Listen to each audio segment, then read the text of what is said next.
France चुनाव के दूसरे राउंड में बड़ा बदलाव देखने को मिला। यूरोपीय यूनियन चुनाव के बाद फ्रांस में अपनी जीत का दावा करने वाली नेशनल रैली तीसरे नंबर पर पहुंच गई। वहीं राष्ट्रपति मैक्रो के नेतृत्व वाली गठबंधन ने वापसी करते हुए 168 सीटों पर जीत हासिल की है।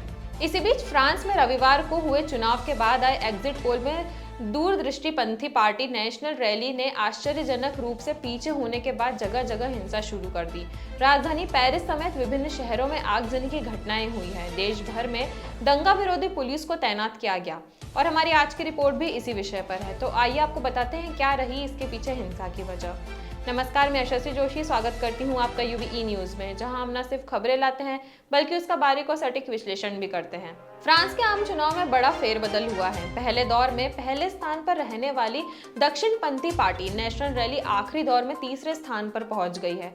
फ्रांस इंटीरियर मिनिस्ट्री के मुताबिक लेफ्ट पार्टियों के गठबंधन न्यू पॉपुलर फ्रंट ने सबसे ज्यादा 182 सीटों पर जीत दर्ज की है। जैसे ही चुनाव के नतीजे आने शुरू हुए, हजारों लोग पेरिस के प्लेस डे लॉ रिपब्लिक पर इकट्ठा हुए। संसदीय चुनावों में वामपंथी गठबंधन की बढ़त का संकेत देने वाले एग्जिट पोल के बाद राजधानी पेरिस समेत पूरे देश में हिंसा भड़क उठी है। रविवार को हुए दूसरे दौरे में चुनाव के बाद फ्रांस की पहली कट्टर दक्षिणपंथी सरकार बनने की कोशिशों को झटका लगा, जब एग्जिट पोल में वामपंथी गठबंधन को सबसे ज्यादा सीटें जीतने का अनुमान लगाया गया। पहले दौर में बढ़त बनाने वाली मरीन ले पेन ने मुस्लिम विरोधी नेशनल रैली पार्टी को रविवार को हुए चुनाव के बाद तीसरे नंबर पर बताया गया। राष्ट्रपति इमैनुअल मैक्रो की पार्टी को एग्जिट पोल में दूसरे नंबर पर बताया गया है। एग्जिट पोल के नतीजे आने के बाद प्रदर्शनकारी सड़कों पर उतर आए और हिंसा शुरू कर दी। वीडियो फुटेज में नकाबपोश प्रदर्शनकारियों को सड़क पर आग जलाकर उपद्रव करते हुए देखा गया। हिंसा को देखते हुए देश भर में दंगा पुलिस को भेजा गया।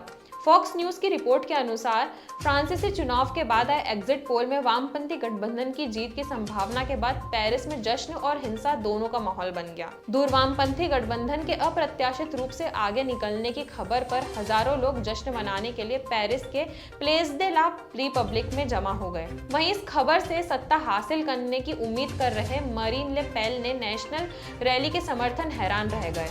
इसी बीच फ्रांस के विभिन्न शहरों से हिंसा की खबरें सामने आ रही है। जगह जगह पर प्रदर्शनकारियों के हिंसा के वीडियो भी सामने आए हैं। वहीं दंगा विरोधी पुलिस भीड़ को नियंत्रित करने की कोशिश कर रही है। झड़पों के बीच कई जगहों पर पुलिस ने आंसू गैस का भी इस्तेमाल किया। एक रिपोर्ट में बताया जा रहा है कि ये नहीं पता चल पाया है कि बढ़ते तनाव के बीच सड़कों पर उतरे प्रदर्शनकारी किस दल के समर्थक हैं। इसके पहले आशंका जताई जा रही थी कि अगर दक्षिणपंथी जीत जाते हैं तो हिंसा भड़क सकती है। इसके पूर्व हुए पहले दौरे में मतदान के लिए 3/4 वोट के साथ जीत हासिल करने के बाद नेशनल रैली ने संसदीय चुनाव में जीत की उम्मीद की जा रही थी। लेकिन 7 जुलाई को हुए चुनाव के बाद एग्जिट पोल ने संकेत दिया कि न्यू पॉपुलर फ्रंट के बैनर तले वामपंथी दल 172 सीट जीतेगी, जबकि इमैनुअल मैक्रो की अगुवाई वाला एंसेंबल के 150 सीट जीतने का अनुमान लगाया गया। नेशनल रैली लगभग 132 के साथ तीसरे स्थान पर दिख रही थी। लेफ्ट फ्रंट की जीत की संभावनाओं के बाद फ्रांस के प्रधानमंत्री गैब्रियल अटाल ने रविवार को खुलासा किया कि वो सोमवार सुबह राष्ट्रपति मैक्रो को अपना इस्तीफा सौंप देंगे। अटाल ने यह भी कहा कि आज रात एंसेंबल ने अनुमानित सीटों की संख्या से 3 गुना सीटें जीती हैं, लेकिन हमारे पास बहुमत नहीं है, इसलिए मैं अपना इस्तीफा गणराज्य के राष्ट्रपति को सौंप दूंगा। तो यह थी हमारी आज की एक खास रिपोर्ट और आपको यह कैसी लगी अपने विचार हमसे जरूर साझा करें। वीडियो पसंद आए तो उसे लाइक और शेयर करें, साथ ही चैनल को सब्सक्राइब जरूर करें। यूबी न्यूज आपके लिए लाता रहेगा देश विदेश से जुड़ी ऐसी ही खबरें। तब तक के लिए धन्यवाद।